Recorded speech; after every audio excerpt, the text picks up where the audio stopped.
aastakümnetega tekkinud, siis hetkel külm ei ole. Tõsi küll, need kohad juba külmetavad, kuhu viib peale sadas ja mida kohe ära kiletada ei jõudnud. Et alustame ju septembrist ja lõpetame maiga, nii et meil õue eriti asja pole, nii et selles mõttes meil on... Väga täpselt leidis Tarasenkovi. Osso! Siit oli ikkagi päris mängust ülevaate. Ma ütlen, et kui aasta jooksul korra niimoodi treener saaks... Tarasenkov väga julgelt ja hästi kastis ja seal joostakse sisse ja Kalju lööb esimene ja nagu kui kiirelt see käis tegelikult.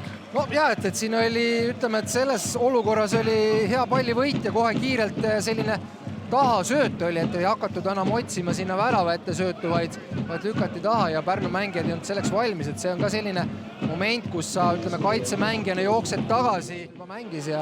Aga väga hästi tuleb nüüd Pärnu ja kiirelt ja kasti ka ja pikk vedamine.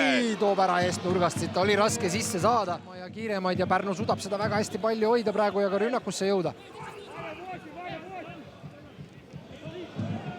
Väga eeskujulik pogemine on! Ikka on olemas! Nii! Enrico Veensalu!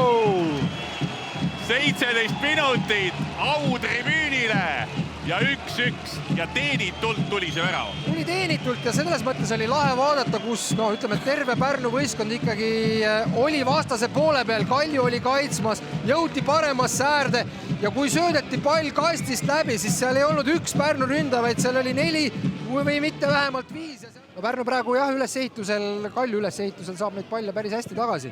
Ja läheb mööda. Ja tuleb nurgalöök. Nii, Tarasenkov. Oi, kui hästi Kasele pea peale. Ja väga lihtsalt jällegi, jah.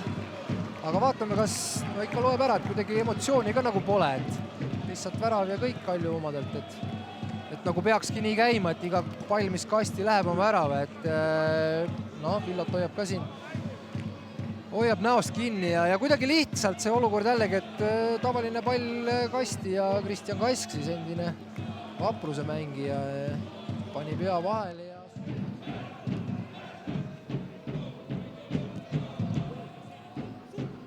Ja ikkagi saab löögile Ott on hädas, aga... Pall ääre peale, siit on veel võimalik täiesti teha. Ja tuleb hea löök ette nurkaga. No vaatame, mis siin on, kas läheb Pajo paremaga väravahi nurka või Veensalu vasakuga müürist mööda lööma. Ja Pajo Kui kaunis! Ja Pajo teeb seda, mida ütleme, et välja on ennem teinud ja kasutab selle võimaluse ära, et pakkuda konkurentsi väljale ka trahvilööki löömiseks, nii et... Ja Prins on rahul.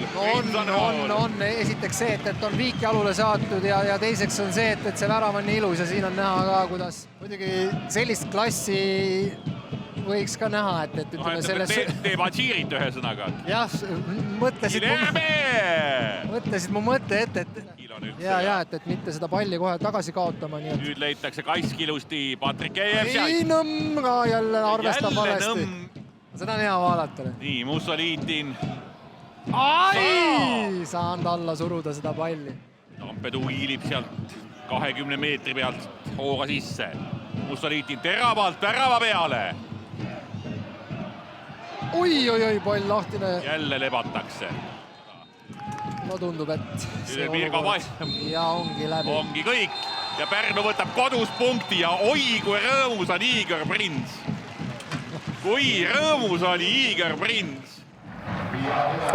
Jätkab ja Aeda juures on Nõmme Kalju peatreener Nikita Andreev. Nikita, today I think perhaps Kalju wasn't the usual Kalju that we are so used to seeing them. What went wrong today? I think not only today, last games and today we were a very competitive game, and I think for today this is like fair results, and of course for them this is like a win, but for us we lost 2 points, and for some reason we concede goals what we asked players before the game, but today concentration wasn't on the high level. Would you say, you did say that this has been in the last few games, would you say that it's a bit of a dip in the form or not really?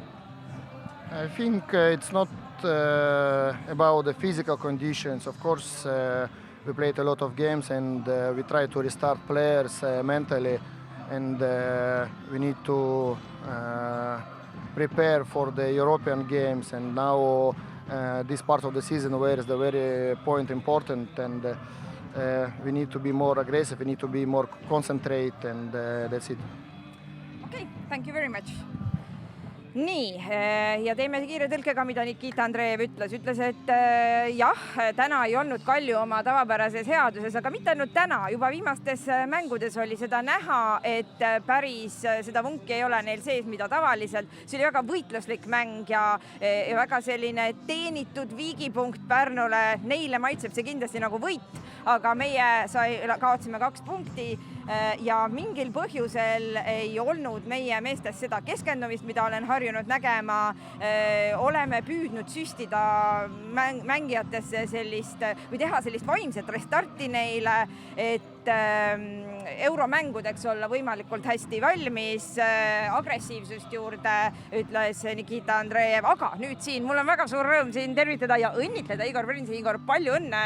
Ma tahtsin juba öelda võidu puhul, aga siiski viigipunkti puhul, aga teist korda järjest, või mitte järjest, aga põhimõtteliselt teist korda röövida suurelt punkti, et hiljuti oli see Levadia ja nüüd on see Kalju. Mis see saladus on? Aitäh. Saladus.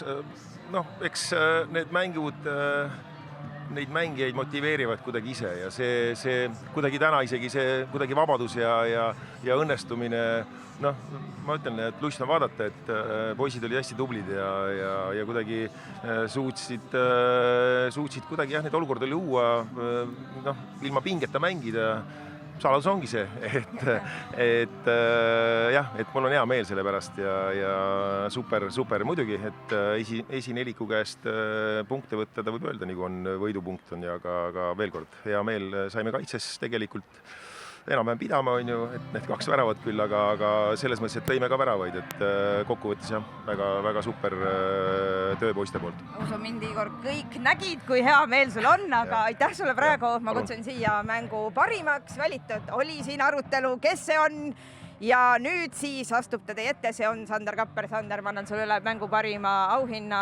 Palju õnne. Palun võta ka mikrofon. Sander, no väga palju rõhutasid kommentaatorid seda, et sa mängisid võib-olla endale mitte nii tavapärasel positsioonil ja tegid tohutult palju seda musta tööd, head tööd. Kuidas sa ise ennast platsil tundsid? Selles suhtes jah, et treener tuli eile minu juurde peale trenni ja ütles, et Sander ei süke mure, et sa oled 10 peal. Ja siis ma olin okei, et see on siis natukene ründavam, et proovin seal siis mängu siduda, aidata võistkonnakaaslaseid. Aga siis kahjuks meie keskpoolikul juhtus midagi põlvega ja siis tuli lihtsalt siuke otsus treenerid siin alla minna tegema ja siis proovisin ennast parim anda. Aga tuli ilusti välja, kindlasti viigipunkt sellise tugeva võistkonna vastu on midagi, millega võib rahul olla, aga üldiselt on ka Pärnul ju praegu päris hea hoog sees. Jah, et oleme palju punkte saanud siin viimasel ajal, aga see kõik on... See kõlab küll klišeena, aga sats näeb meeletult palju vaeva. Et see, mis siin laua peal on, see on terve võistkonna oma. Et me pingutame üksteise nimel.